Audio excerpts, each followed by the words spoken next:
All right. Mic check. Good.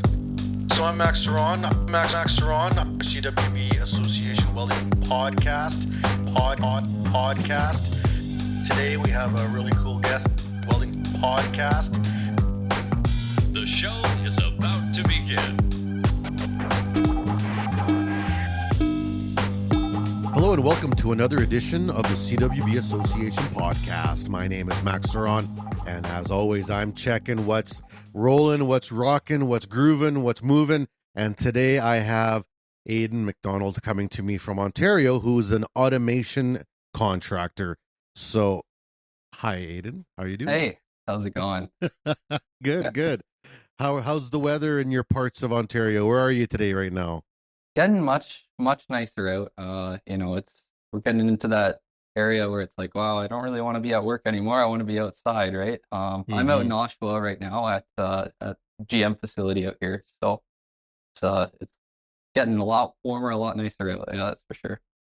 So, as an automation contractor, that kind of gives me the feeling that you spread yourself around.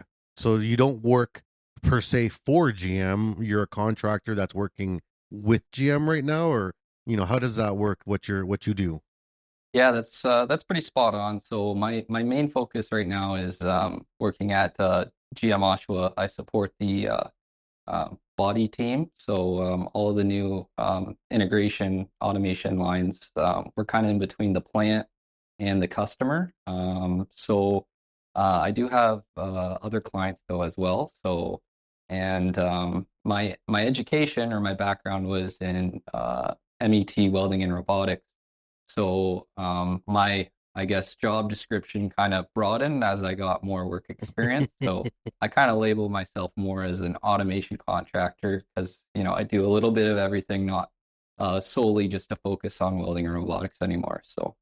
That's awesome. So yeah, let's talk about how you got to that. How does someone become an automation contractor? What's you talked a little bit about the program you took, but let's kind of go back in time. To maybe just around high school age, Aidan.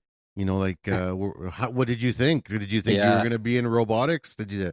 No, not at all. I wanted to be a military pilot, I think, and my dad he wanted to do the same thing, and he tried that route and it didn't really work out, and I'm kind of thankful he kind of led me in the right direction. So funny enough, we just kind of opened up the college handbook and looked at what was the highest placement, highest compensation, and welding and robotics is one of the programs in there, and I ended up taking it, and I was really fortunate. I found a really big passion for it, and just rolled with it. After graduation, I had a few opportunities, and I ended up at a small, engineering contracting firm in Cambridge. So I was an employee to that company, but we essentially did contract work. So, I moved around a lot, doing robotics for different integrators, was doing production support for OEMs, stuff like that. So I started, getting a wide variety of experience in different applications, and making a lot of contacts, and just starting with that role that kind of led me into where I am now as a contractor myself, self-employed, right? So that's kind of how that played out. When you went into the robotics welding program, you said you kind of pulled it out of a book. So like, is there work? Check. It pays well. Check. All right, I'm in. That's basically what it sounded like you did. Yeah, that's literally it. Yeah. And then when you got there, did you think like it was kind of what you thought it was going to be, or were you walking in being like, I actually don't really have a clue? Because we all know what automation is in a, I guess, like an obscure, abstract way, and we all know what a robot is. So did you kind of know what it was going to be, or was it kind of way different? I I can't really recall, but to be honest, I never touched, our first foundation year at the college was welding techniques. So, doing manual welding and all that stuff, right? So, and learning all the theory. I'd never touched a welder before in my life. I think I knew, in automotive class they had it, but I never touched that. My background was more, I was really good at computer science, computer Hmm. engineering. So I was kind of more on the programming side, but I had a few tickets. I was decent enough at You could call welding. So yourself a welder without being laughed at. Yeah, you're good. yeah, You're good. exactly. Yeah, I knew what I was talking about at the time, Yeah. anyways. So yeah, And then yeah, how did that evolve? Like you said, you kind of went to a smaller engineering firm for a yeah, bit. Now, usually when you're small, you're pretty nimble and you're kind of taking on some pretty interesting projects when you're smaller. yes. Did that develop? Did that give you quite a bit of breadth? Because as you know, in the automation world, there's a lot of different directions you can go. Oh, And absolutely. at some point you kind of have to pick, the area or the field or even the Hmm. customer base you're looking to service, because you can't do it all. You can't Hmm. do it all, and was that a good place for you to start to kind of lead you to where you are now? I'd say absolutely. I think the nature of the work, because I was moving around so much, different applications, different robots, spot welding, MIG welding, I was doing vision. I think that accelerated my growth, my experience, and just kind of I guess made me more confident, more comfortable, taking Mm-hmm. on different roles and tasks, stuff like that, right? So, Mm-hmm. and like I said, I started making more and more contacts, and it was through my network of contacts that kind of led me to an opportunity to, start my own company and become a contractor. So, And what's the name of your company? AMAC Automation. So, AMAC Automation. So I yeah. I would say that probably has something to do with your name. Yeah, so AMAC was a nickname. Yeah, so All it right. doesn't fully, people would think, McDonald, MCD. No, it doesn't. It's AMAC's just a nickname. So that's kind of what I rolled with. So Yeah. Well, that works. I'm sure it makes your yeah. buddies that gave you that nickname feel pretty good about themselves. Oh yeah, exactly. Yeah. I still got to get them some swag. I owe some people some shirts and hats and stuff like that. But yeah. So, how long into your career did you start thinking about, self-employment? Because it's a jump, and a lot of people think about it, but very few people do it. Right? Yeah, for sure. What Yeah. what what? How long was it before you were like, okay, I think I can do this on my own? Yeah, that's a good question. I don't know if I was ever really comfortable with the idea. Mm-hmm. I'm a very calculated person. I do take risks to some degree, but sometimes it takes me some time or whatever, right? So it was actually one of my best friends who we do the same thing. So he also was starting out as a contractor, and he is kind of like, hey, there's this opportunity, and I kind of got thinking, and that eventually Mm-hmm. led me to making the jump, right? So yeah, I So don't it think happened pretty quick. yeah, it did. Yeah, there was Mm-hmm. never really a time where I was like, okay, I'm ready for this. It was kind of like the opportunity's here, you either do it or you don't. Yeah. So, and it, Well, it was during, sorry, it was during COVID too. So, I right. think, I was kind of fed up with, Mm-hmm. everything, and I was just kind of ready to jump into something else. So, There was a lot of entrepreneurialism that came out of COVID. To be I'm honest, sure. Yeah. right? There was a lot statistically. A lot of people were like, you know what, this is probably whether it's a good time or a bad time, but it was a time to make a change, right? So, Right. Yeah, but I for like it. I sure. like the term you had there with you don't like to take risks, but you take risks, but they have to be calculated risks. That's right. Yeah. Yeah. It's I like take I like to some play. risk, medium Yeah, level. Yeah. yeah. I like to play with fire, but only the tea light candles with battery type. Like, Yeah, that's right. awesome.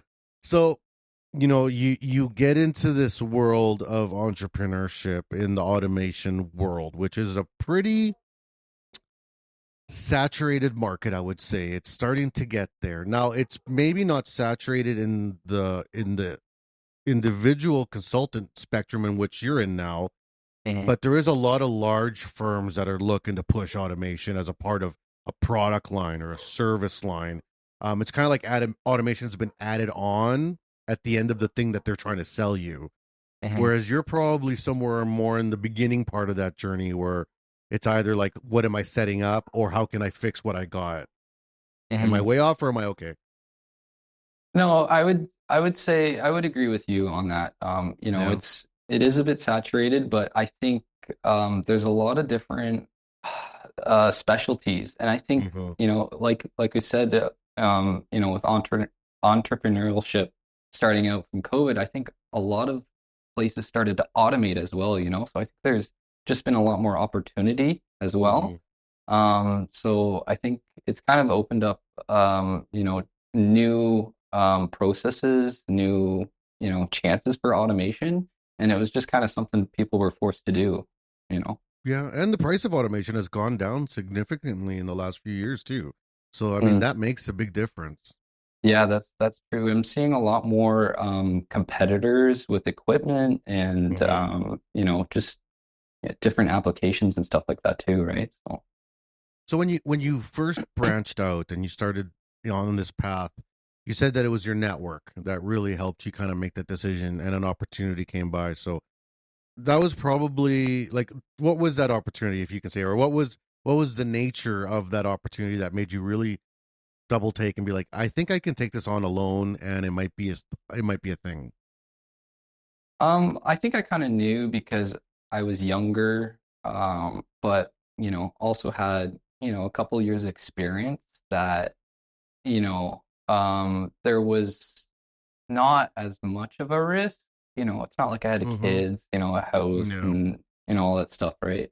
Liabilities, I guess, right? Or Mm-hmm. I guess responsibilities. Live So kids. it was I'll have to tell my kids that one. Yeah, god yeah. dang So liabilities. yeah, exactly. So I think I was just kind of I knew I could always go back to if I Hmm. had to, Well, trade's a So trade. It's there. It's not going to yeah. go bad on you. Yeah, exactly. So, Yeah. and I think too, like I think I wanted to at some point, right? And it's, Hmm. there's no better time than never, Yeah. for Yeah. something like that, right? So, So in your book of selling, in AMAC Corp here, like the flyers go out, and you're yeah. trying to tell people what you do. What is it that you list as your services? What's your specialty? Why do people reach out to you versus, BMAC? Mm. I think all my clients are word of mouth. I don't do any real advertising other than, maybe LinkedIn. Hmm. But all of my past clients, current clients are, word of mouth or, work that I've done leading into, future work, right? Hmm. Um, so I think there's two sides to service work, in my opinion. And one is, you're knowledgeable, and you can complete the task, and two, um, you're capable of working with others. Yeah. Because I see a lot of one or the other. Either somebody is um, a people person and they can persuade people, or they're easy to work with, or somebody is extremely knowledgeable but difficult to work with, right? Yeah. And that's something that I've kind of had more of a focus on more recently is as I'm starting to take on more clients is I'm realizing a customer's got a goal. They need the machine running, they need to make parts or something like that, right? Hmm. um so I think people are capable of doing their job, but they also have to be capable, as a service person to support the client, right? Whether Hmm. that's running parts or running cables, maybe something outside of their job scope, right? But at the end of the day, a customer is going to see more value in you if you can do, multiple things rather than somebody who's just good at one thing. You know what I mean? Yeah. Yeah. I remember getting a resume once, and one of the skills that I seen on the resume was completion specialist. And I remember asking them, like, what do you mean by completion specialist? And they said, well, I just don't ever like to walk away from any job until I know that it's absolutely done. And I was like, ding, ding, ding, ding. Good one. That's a good Yeah, one. I I like like that. that. Yeah. I want that guy on my team, Yeah, So, exactly. yeah. I want number one, that's witty. I like Yeah. witty. Yeah. That's right. Yeah. So, what about physical skills or technical skills? Because, like, I mean, I know the program at Conestoga where you went is fantastic. There's Yeah. been so many Conestoga grads on this podcast, just in general, Mhm. because of the powerhouse of a college that they are in North America in general. Now, what what skills specifically set you aside? Is there a type of process that you're really word of mouth wise known for? Like, Aiden can help solve X because he did it for me, right? Mm. I'd say number one on the technical side is robotics. Uh-huh. That's kind of my, all application sort of thing, and most of the stuff we do is Hispanic. So it's pretty much all I've been doing for the past 6 or 7 years.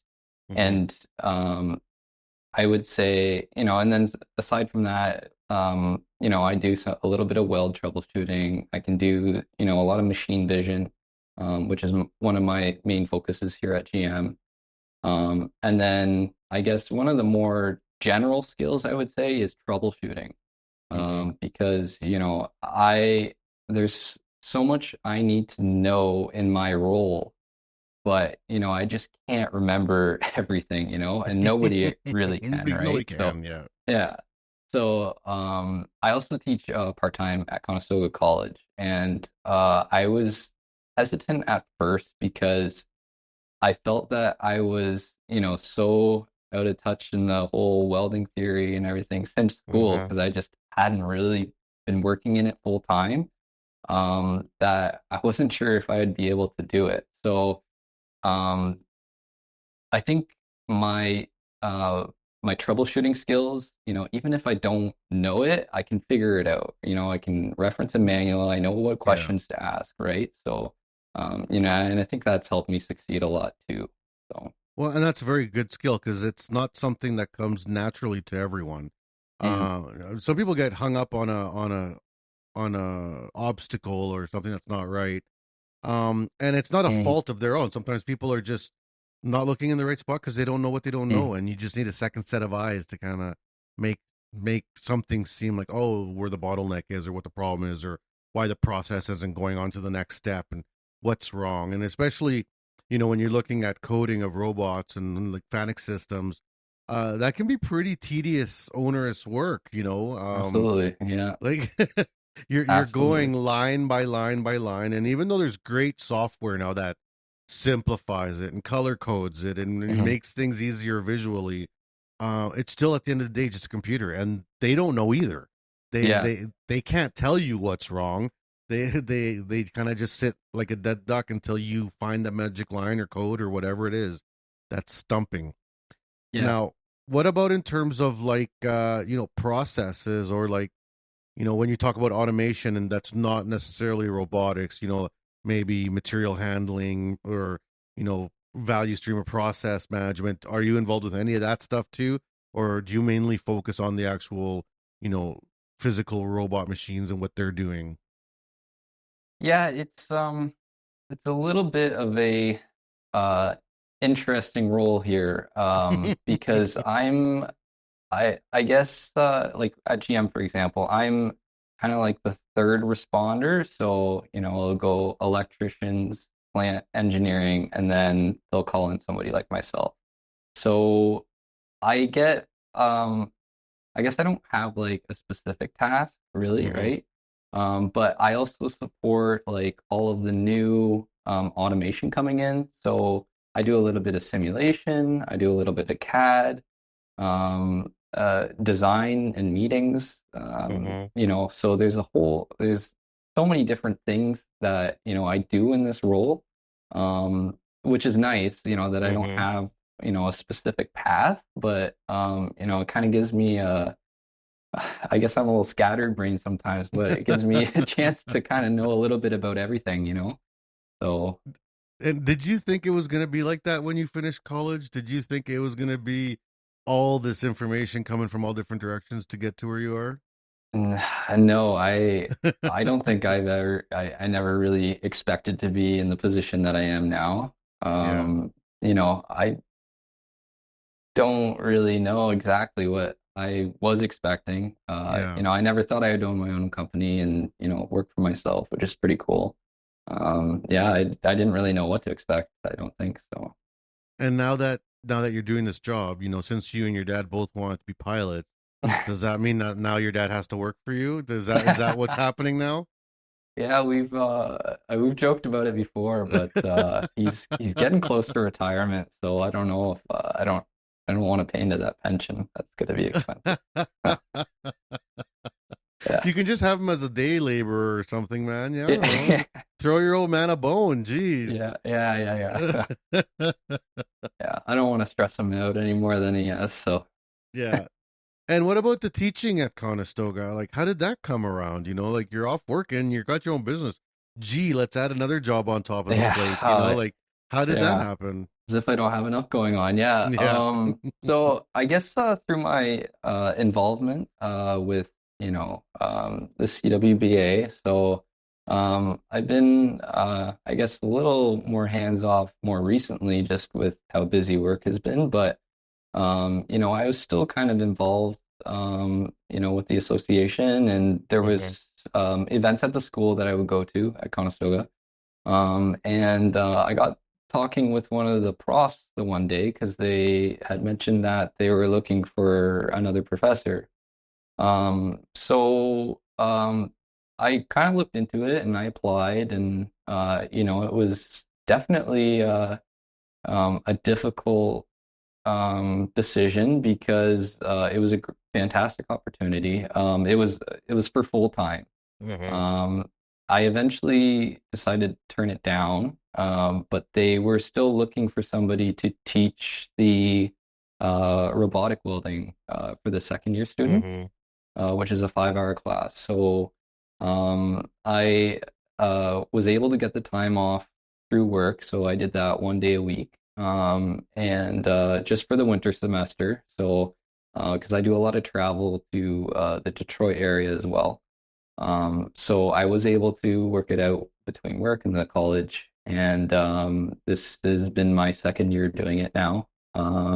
So yeah, I kind of was one opportunity turned into another sort of thing. So And it's good that, I mean, being a consultant contractor as yourself, you do have a little bit more of that ability to kind of work your schedule how you see fit. But it's also great that the people that were contracting you at the time were like, okay, a day a week, to go do this thing is cool. Like that. That's pretty nice. yeah, absolutely. It's nice to have that flexibility, especially because, our we do work a lot of hours, like 60, 70 hours a week is not unusual. Especially during shutdowns, so summer and Mm-hmm. winter shutdowns. The nice thing is though is, we can take weeks to the months off. Mm-hmm. It all depend on the customer too, right? But Right. I've been pretty fortunate to take some pretty long vacations, which is nice too. So, Yeah. mhm. Now, what was it like if you go back to your time at Conestoga? You brought up the CWBA. When you were there, and like I mean, there's a great Conestoga chapter. For Did sure. When you enrolled in in the wet program, did you immediately know, or sorry, Met program? Did you already know that there were going to be like a association chapter? Did you know anything about it? How did they bring you in? How did you get to be a part of that? Yeah, the advertising was pretty good. They'd come into class and, or students were in the class and they would say, Mm-hmm. "Oh, we have an event coming up." Or, even one of the professors was pretty involved as well between both the CWA CWBA and the Conestoga student chapter as well. So I just started going to, those events, and, I realized that, there's when you get involved in an association like that, it's a great way to make connections, and it really provides opportunities as well. As a prime example would be when I had that opportunity to teach full time, right? So it was it was pretty well advertised, and I just started going to events, and once I graduated, I still kept my involvement as much as I could. So good. Yeah. Well, and I always, I preach it. Networking is kind of a necessary thing to do if you want to, advance or expand your horizons. You can't do that in isolation, right? You need to be kind of connected to industry in order to do that. And it's not just the CWBA, which is, it's a great association, obviously. Like, I'm going to say that I'm a little biased, but there's lots of associations out there, right? Like, there's lots of great associations out there that are trying to do or work like that to support their members. I'm curious, is there an automation or robotics association? I never thought about that before. I'm sure there is. I probably in the US might be bigger. I'm not a part of any myself. I'm sure maybe that's something we'll Maybe start we up. should look at let's look at that, because Yeah. I mean, it's not like it's going to Might be onto trend something. down. Yeah, like, it's like, wait a second, this might be a thing. Yeah. Well, that's a good question. I'm not too sure, but yeah. Awesome. Well, let's take a break now to go to our sponsors and advertisers and get their wonderful messages out. And when we get back, Aidan, I'd like to hear about sort of the work you're doing, at GM and with the manufacturing plants that you work with, which I find very interesting, and I'd love to hear more about it. So don't go anywhere. People that are listening, stay tuned here on the CWB Association podcast. We'll be right back after these messages. The CWB Group is excited for our upcoming CanWeld conference on June 12th and 13th in Toronto. CanWeld is in collaboration with FabTech Canada, Canada's largest metal forming, fabrication, welding, and finishing event. Our CanWeld attendees have the fantastic opportunity to attend our technical sessions, networking events, and to explore the FabTech exhibit floor with tons of product demonstrations. The CWB Association Welding Podcast will be recording episodes on site in booth number 11057. Make sure you stop by and check us out. For more information on how to register for CanWeld, visit conference.cwbgroup.org. Hope to see you all there. And we are back here on the CWB Association podcast. My name is Max Ceron, and I'm here with Aidan MacDonnell, coming to us from Ontario, and he is an automation contractor and owner, CEO, president, and all-around tyrant king of AMAC. Am I right? You pretty much nailed it there. I like that. All right, so you in your little write-up that you gave me, and talking through this interview, you said that you're working with GM right now, and that you have worked with a variety of other kind of in the assembly plants for automation, right? Mm-hmm.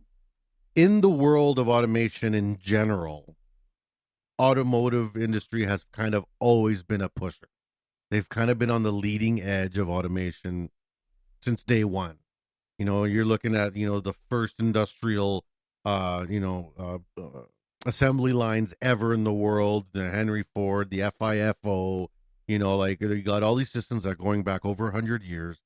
And as robotics and automation has advanced, I feel like automotive sectors are usually fairly quick to adopt in order to shave whatever seconds they can, or whatever, improvements they can do in their assembly lines. How do you feel coming into that environment? Do you feel like it's quite a high pressure environment because of the expectations? Or, like, for many people out there, they're never going to get to see this inside or the process of such a, invested billion-dollar investment type company, right? How is it? How do you see these progressions within the automotive industry? Yeah, many different processes are becoming highly automated. I think, it's definitely becoming more demanding, especially on skilled trades and engineers. So I might have mentioned it earlier, but one of my main focus here at GM is supporting a relatively new application, which is bin picking. And it essentially is a 3D camera that will guide the robot in a material handling application, pick the part, and then feed it into the line. Mm-hmm. That application is very new. There's changes happening by the week, so it's been very difficult to keep up with all of our current integrations and all the new stuff coming in as well. Wow. So, it's pretty fun. It's definitely challenging. And I think it's a great place to be in an engineering role right now. So Mm-hmm. it'll be interesting to see I think the automotive sector is kind of a leader, like you said, when it comes to automation. It'll be interesting to see how it plays into different um, Other sectors. Yeah. sectors. Yes, thank Yeah. you. Yeah. Yeah. Now, in Mhm. terms of what you see on the floor, because I've been a part of shutdowns in different industries, and it's like if this isn't running, the plant doesn't start. We lose $40 million a day, or whatever Mhm. the speech you get from the foremans and the bosses. Is it the same in the automotive industry, or do they do what some industries can do that have a lot of money? Is that they have like a test area where they test out integrations and systems before it feeds into the main line, into the main system. Usually that requires quite a bit of a investment. Usually it's part of some R&D type program the company may have. Is it like that where you work, where you get to work kind of offline, in quotes, everything's still live, but not Mhm. feed? Or are you like right in the fire? Hey, this thing is doing this thing right now. It's not doing it right. Fix it. Mm. Yeah, that's a good question. The integrators do a lot of testing, and I believe, the company as well does a lot of testing in behind the scenes to see Mm-hmm. what areas I guess are suitable. Can this part, be picked in this application? We do have a test cell as well. But I think a lot of we've been fortunate so far that, everything has gone very smoothly. There hasn't Mm-hmm. been very much Major downtime. disruptions. Yeah. Yeah, yeah. So I think the equipment's tested pretty well before it's, integrated, and I think it's for the most part pretty low risk. Um, yeah, so yeah, that's what I have would you say. have you been at work and watched the something go terribly wrong and been like, oh, that's my bad. That's me. That was my bad. Uh, yeah, there's been a few times where I've had controllers just shut down, and I'll be remote on my laptop, and I realize like it's not responding, and I'm like, Oh. I better run downstairs before somebody starts freaking out, alarm bells going off, right? So, after several minutes, it does become, this person's called, the hierarchy, right? So, Hmm. it can be very stressful, but fortunately, I haven't had anything major happen to me yet. So, At least not fingers we're crossed gonna it we're doesn't. not gonna talk about that on camera. Later you can Yeah, tell yeah, me. that's right. Yeah, Yeah. It happened to that other contractor that was there yeah, before you, right? right. Obviously, yeah. BMAC, yeah. BMAC. Now, what about the new technology? Because every day someone's out there trying to come up with a new system, a new format, a new camera, a new vision guide, Mm. a new attachment, whatever it is, for either existing automations or to some type of an innovation on something. How does that get integrated into something like in your world where, okay, you just spent 2 months or 3 months working on X and I got it running great. This is great. It's awesome. And then invention, XY comes out and it's like, oh, we're going to get one of these now. Is that, how does that play in? Like you talked about the testing process and the viability, I guess, breakdown of these things.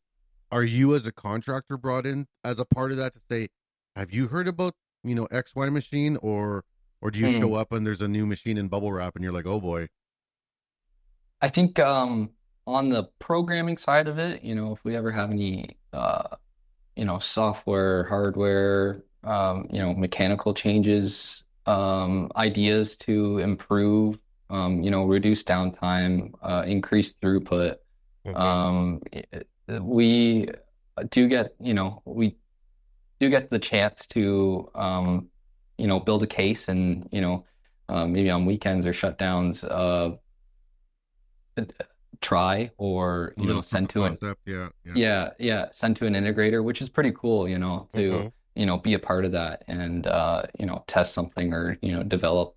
So I would say one on a wide scale or a big scope, like a new piece of equipment or something like that, we don't, I guess, per se, are involved in that as much, but on the smaller scale, once it's integrated and once we see it running and stuff like that, then we can start, once it's in the plant's hands, then we can start making improvements and stuff like that. Start playing with it.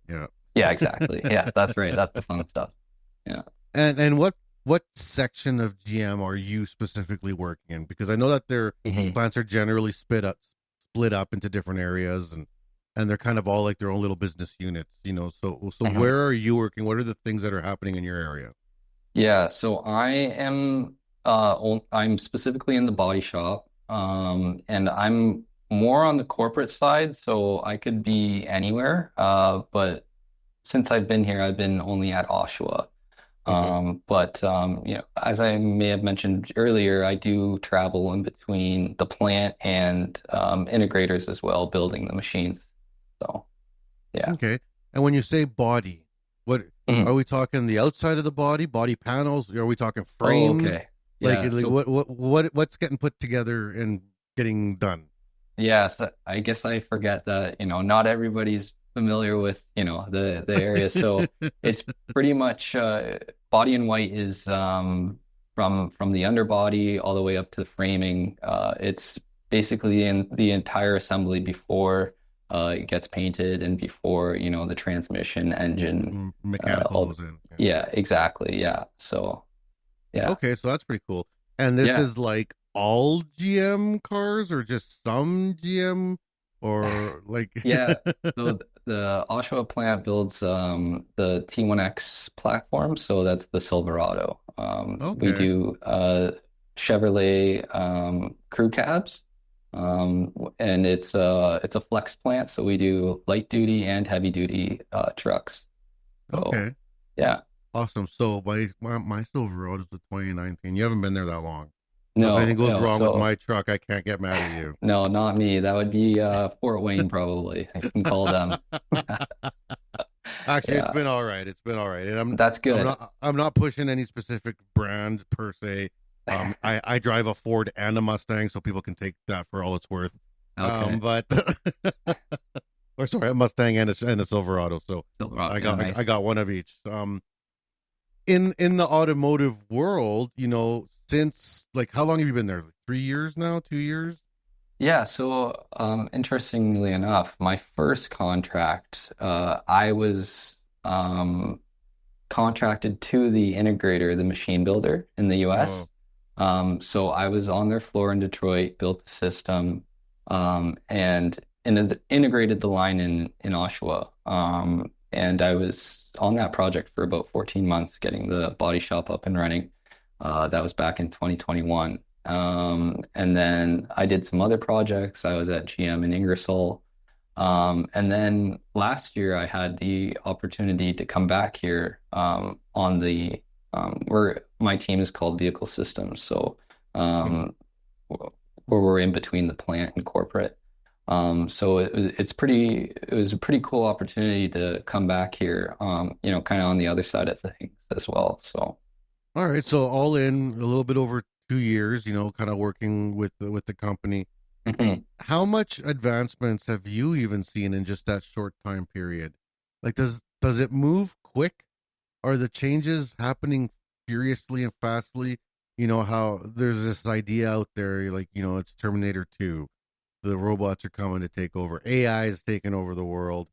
And I always feel like, yeah, like there's absolutely wonderful strides and advancements all the time, but things don't integrate that fast. Like things just don't, even if you can invent all you want, but things just can't go in that fast.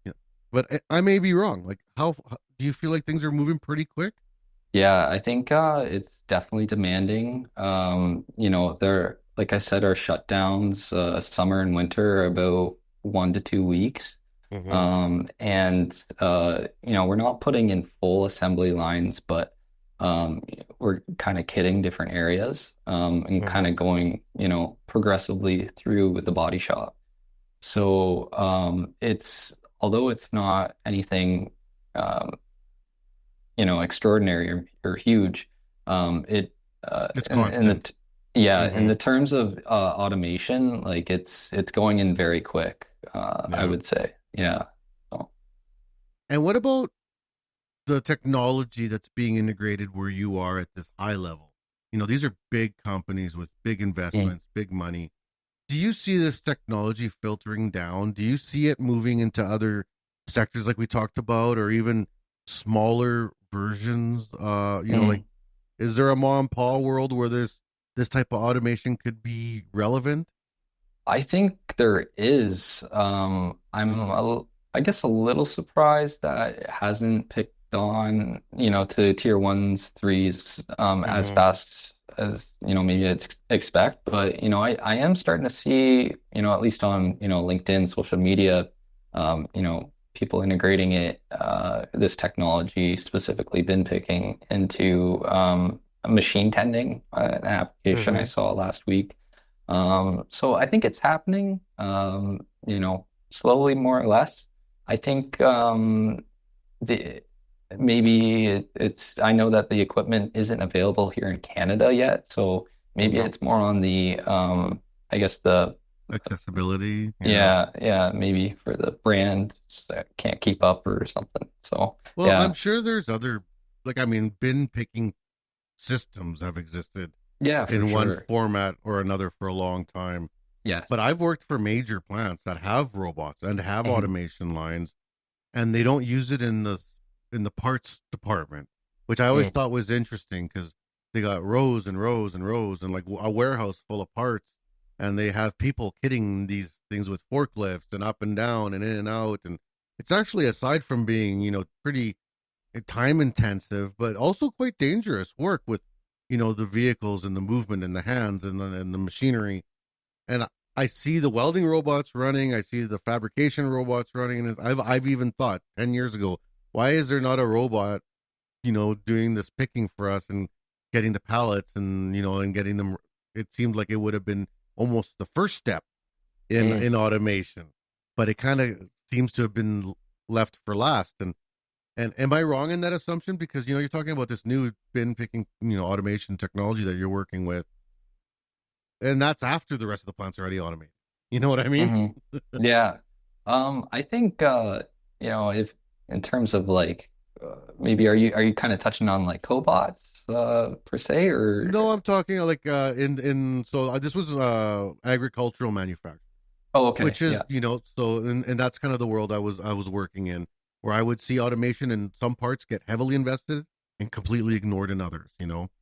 Hmm. Yeah, I think most of my experience has been in automotive, so I guess Mm-hmm. I can't really um you know uh Speculate. talk too much on other industries. I might be a little more, that's where Yeah. most of my knowledge is, right? So I'm not too sure, to be honest. So It yeah. happens pretty evenly though in the automotive world. Like everything kind of is being looked at in the same process development. Yeah, I would say so. Yeah. There's other things happening too, like mobility, or automated forklifts, Mm-hmm. automated material handling. I haven't, I guess, seen too much of it, but I have It's seen a few coming. Yeah. applications. Yeah, yeah, just Yeah. working on it, right? So What kind of yeah. future states, like for yourself, as a contractor, there's got to be kind of a lifelong learning, part of this. You know, I, as a business owner in the past myself, the all the onus is on you to keep up. There's no boss being like, hey, you should look at this thing, it's coming down the pipe. It's on you to figure out what's coming down and to make sure you're ready for it. How hard is that? Or, you know, do you have to spend quite a bit of time, or does it happen pretty organically where the new things come, you learn how to use them and move on to the next? I think there is still quite a demand for programmers in the industry, so the opportunities are there to learn, you know, these new processes and equipment and stuff like that. In my role, I've been pretty fortunate that, you know, I have time to go and, you know, look into issues, learn new technology, stuff like that, right? So, and that's kind of how I, you know, still keep up with the industry, right? So, yeah. I'd imagine it's pretty easy to get left behind. Oh, for sure. Yeah. You know, especially if on a smaller scale, right? On, you know, Yeah. tier 3 or whatever, I'm sure it's pretty cutthroat for them. And I think it has been in the past, but, you know, now more so than ever with, you know, everything starting to become automated, right? Right. Mm. Now, what about in terms of the future state? You know, like where do you see these plants? The big fear, I'll put it in context. Like, you know, the big fear from society in general is that the robots are taking our job. You know, and I've had this discussion with other people on the show about automation. There is always been this statistical support that automation actually increases, you know, workforce, because you need people to tend and watch, you know, what you do. There's people that have to make sure these things run well, and it's not just one. There's teams of people, it, albeit a different skill set than what it would have been for the actual worker there. What about in terms of like the future state? Do you see it as, you know, these plants are just going to be one person in 2389 that just walks up to the door, presses go, and then 8 hours later there's 1,700 cars out the other end? Or is that just never going to be a thing? There'll always have to be that human component. There will always be that human component. You know, there's always upkeep, maintenance, right? Maybe on the production side, you know, that will start to decrease, but, you know, I think on the engineering side, you know, it'll increase. Nobody has lost their jobs as far as I'm aware. They've been moved to different roles, new roles, right? So, I think it's just something that you know, companies have to do in order to survive, right? Everybody's starting to do it, and it's not just, you know, in North America. It's worldwide. You know, people are starting to automate, right? So, in order to stay competitive, I think, you know, automating is the answer. You know, especially, you know, with cheap labor and stuff like that. So, yeah. Well, and I think our lives have started to become more and more automated, whether we like it or not. I mean, it's just the things around us that are happening, you know, that on their own. I mean, 50 years ago for me, automation was buying a bag of chips from a vending machine and being like, wow, look at that thing. It's doing a thing for me, and there's no, you know, it's automatic. Now, you know, it's eons past that, right? Like, oh yeah, for sure. Yeah, I'll be really interested to see the next few years how AI will, you know, it's mind-blowing now, like when AI starts getting involved, you know, I don't even know what to say. I don't know how it's going to affect it. I literally just watched a video yesterday on the new beta release of the ChatGPT, and it's nuts. It's like full live talking, like conversational AI with sarcasm and jokes, and like it has the ability to actually like look at a picture. You can be like, hey, what's happening in this picture? It'll be like, oh, that looks like somebody about 10 years old having a birthday, and like actually being able to decipher contextual information from items. And it's like, okay, that's getting pretty wild. So, you know, at some point, and I'm sometimes surprised that, I mean, I guess there's a fear of AI, which is why we're being cautious with it, which is good. But on the other side of it, I'm like, why is this not in everything already? Like, why is this just not in everything and make it just easy? Like, yeah, I find myself yelling at Google a lot. You know, it's like trying to say something and it doesn't understand. I'm like, when is, when is it going to Get learn? better already. Yeah. Yeah, exactly. And what happened to all the other bad ones that died? Because that's one thing I think about too. Not everything wins. A lot of things get Mm. invented, and not all of it sticks, whether it's good or not.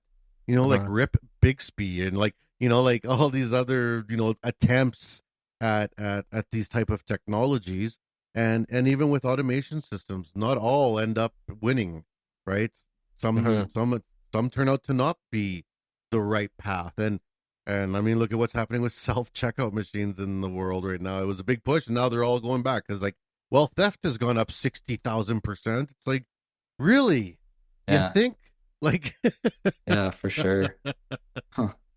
now, for you professionally, what do you see of AMAC and of your company? Are you looking to grow, have a growth plan? Are you thinking, bring in more people, expand the team, more services, to get the big office building someday, and or are you happy being kind of a small, you know, team, or I don't know how many people you got, but if it's even just you, are you looking to keep it small and just roll with it as a personal endeavor? Um, Another good question. I think uh I've had the opportunity recently to take on more work. And I'm still trying to decide what I'm going to Mm-hmm. do. Because I'm in a pretty good position here at GM. So yeah, I'm still not too sure where I'm going to take things, but I just take it a day at a time and Yeah. see, what opportunities present itself. So Are you yeah. opposed to growth? No, I think in the Because past I you have. don't want to take too big of a risk, right? No, absolutely. I think what's like I mentioned earlier, what sets me apart from others is, my work, right? And, I think it would be very difficult to have um, Trust. people that I can trust, Yeah. especially with how de how in demand programmers are right now. Yeah. So yeah, Trust is tough, my friend. Trust is it tough is. in business, Yeah. but I mean, at some point, you are asking the people that hire you to trust you. So, Right. it's not like others don't exist. They're out there. Hmm. And that is one of the hardest parts of being an entrepreneur, is when you're looking to grow, um who you can trust, and also the understanding that you may or may not be burned at any time, not Hmm. through lack of effort. Sometimes things happen, and it's your neck in the noose, right? Like, you got to figure that out, and you might have to do things, and that's a tricky step. I'm sure you are tossing at night sometimes thinking about it. Yeah, I think I'm pretty comfortable with where I am. Yeah, yeah. And this is my third year You're still quite self-employed. young too, right? Yeah, oh yeah, for sure. So, I'm comfortable where I am. If I didn't grow, I'd be okay with it. If, Mm-hmm. I, eventually have employees and, my own company, own building and stuff like that, that's okay too. But, I'm happy doing what I'm doing. So Yeah, just keep good. taking it day by day. Yeah. And what about the teaching stuff? Is that going to be an ongoing stuff? Do you feel like that can Yeah. expand? I'm sure they've already offered you more hours and more time. So, Yeah. yeah. Yeah. No, every year. Yeah. No, Yeah. that's that's gonna be my same answer. Not too sure where I'm gonna take that as well. It's another great opportunity. It's good Have you having thought about politics? options.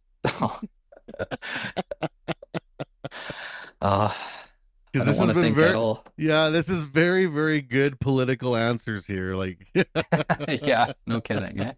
Yeah. I'm awesome, answering you, awesome. but I'm not giving you a yes or a no. Yeah. Yeah, yeah, yeah. Yeah. I'm trying to figure out if you're going to hire me someday. That's all I'm trying to get to. So Aiden, like with the work that you do and the hours and all the other stuff, do you see yourself getting back involved with the CWBA? Because it gets tough, and it's an ebb and flow in life. There can be a decade where you're basically non-existent to anybody. I mean, that happens. Um, but do you feel like you'd like to get back involved with the local chapter? Yeah, so I recently moved to Toronto. So Okay. I'm, most of our meetings since COVID have been online. Mm-hmm. So I think, with work, I've just been, pretty swamped. So Mm-hmm. it has been one of my, I guess, I have been meaning to maybe try and join the Toronto chapter, maybe, meet some They new got lots people going and stuff on. like that. Yeah. Yeah, I've heard that. So, it'd be a little more local. Maybe it'd be nice to be in person again as well. Mm-hmm. I haven't really thought too much about it. I'm really behind on, a whole bunch of work and even at home and that. So, Yeah. at some point, I would like to, it's nice networking and, Mm-hmm. talking with people in the industry and that, right? So I do Yeah. like being involved. It's just, I have a lot going on Yeah, as you do. discussed. Well, and coming out the other end of it, honestly, when you're ready to come back, the nice part is that now you're not the student, right? Now you're the Hmm. mentor. And that's kind of the part that pulled me back when I kind of went off, disappeared for a while to go into my career, is Hmm. when I decided to come back to the CWBA as a chapter member in Regina. I was thinking more about the fact that people helped me and that maybe I should help now because I can. Yeah, You know what I mean? yeah, Like, for sure. and just like try to complete that circle, that pay it forward type of thought. You know what I mean? Yeah, I think I do owe it to the association. I've made good connections through the association and had good opportunities. So, it is one of my goals to stay involved. Hopefully, as things start to settle down maybe a little bit in the next couple months or years. So, Yeah, yeah. hopefully sooner than later. So, You yeah. got anything fun coming up? Are you going to be at FabTech? Are you going to come to CanWeld? Are you going to be at any of the stuff, or you're just too busy to even think about it? Which one's at The one in in Toronto is Toronto? Yeah. they're both CanWeld and FabTech are happening Okay. together. So I June did. 11th, 12th, 13th. Yeah. Yeah, maybe I'll try and make one of those. Well, it'd be I nice had to see seen. you. Yeah, yeah, for sure. I think I've seen it advertised, and I'm like, yeah, I should do that, and then I forget about it. So maybe I'll book a reminder after this, and I'll see it. Yeah. Hopefully, I'll just yeah, tell it'd be nice. Daniela to chase you down and make sure you come. So, you can't Yeah, say no to her. So, yeah, I gotta get those calendar invites. Podcast coming up, podcast coming up. Yeah, yeah. okay, I gotta remember this time. Yeah, yeah, I like that. Yeah, no, it's good. It's good. Yeah, All right, man. Last couple questions before we wrap up the interview. for sure. In terms of the course you took and the path you took to get to where you are now, what kind of pieces of advice would you give to someone that's looking to perhaps either retrain or get into this field? In terms of what are the first steps? How do you become involved in the automation world? Mm.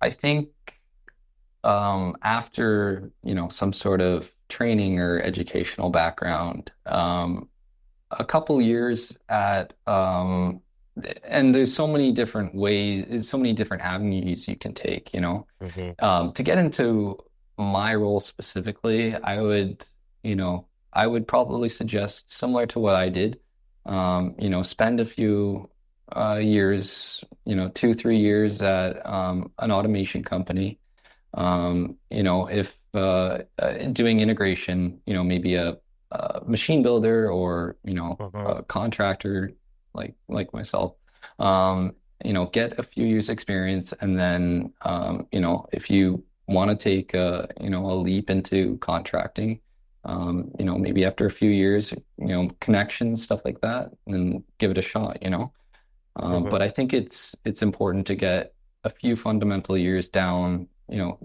get an experience. I think it'd be very difficult to jump from college straight into a role like this, Yeah. without some experience on the floor.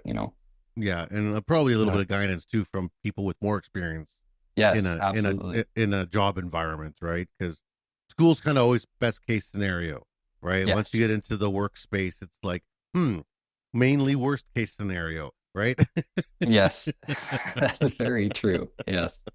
It'll teach Yeah, you the fundamentals, but you gotta be able to learn on the job skills, right? So that's right. That's right. yeah. All right, and last question for you, buddy, is you Yeah. know, in terms of what you see, I'd like to just get your thought on, what's the next big thing other than AI, which we already touched on, but in for advancements in automation, what are going to be the big movers and shakers in the next couple of years? What are the things, with your ears to the street that you think might be coming along that are going to make some waves? I think probably other than AI, probably data collection and analysis. I think that is another big thing happening in the background right now. Yeah, there's a lot of room for improvements in, general processes and stuff like that as things become more automated, with sensors and, all that. So I'd probably say that, yeah. And I would say that that's very true, and also going to be very tied to AI. Yes. It will Can't be get away because from it, no, you can't, because I Yeah. mean that data collection. I mean, right now the data that can be pulled off one machine unit is nuts, just off of one. And when you think about millions operating and to try to pull all that data in and sift through it, I mean, until we can get this quantum computer off the ground for real, I mean, there's just not enough man hours to get through that data. We produce an incredible amount of data every day, everywhere, right? Oh yeah, yeah. And It's so very much of overwhelming. it is, and most of it Mm. just fades into the cosmos to never be used, Mhm. right? And right now we're trying to collect it and hold on to it, but we don't quite know what to do with it. But we know that it's important, right? Like, For sure. Yeah. yeah. So So that's awesome, man. Well, any yeah. shout outs or anything you'd like to send out to anybody? Hellos? Big thanks to Daniela for staying on me to get onto the podcast. It's great meeting up with you again, Max. So Yeah. it was great talking to you today. So I appreciate you taking the time, and Daniela setting it all up as well. So yeah, Awesome, man. Well, thank you so much for coming on the show today. for sure, Max. Thank you. Awesome. And for all the people that have been following the podcast, thank you so much for being a part of our family. Keep downloading and sharing and commenting on our links and on our YouTube. And of course, we're always looking for recommendations or any cool stories you may have. If you don't know, we also do a magazine, Weld Magazine, which is a quarterly glossy magazine and in digital format. And we do weekly and monthly roundouts and emails that go out, all as a part of your membership at the CWB Association. And remember, our association membership is free. That's what makes us the best in the world. So stay a part of us, join the family. We'll love to have you here, and stay tuned for the next episode. We hope you enjoyed the show.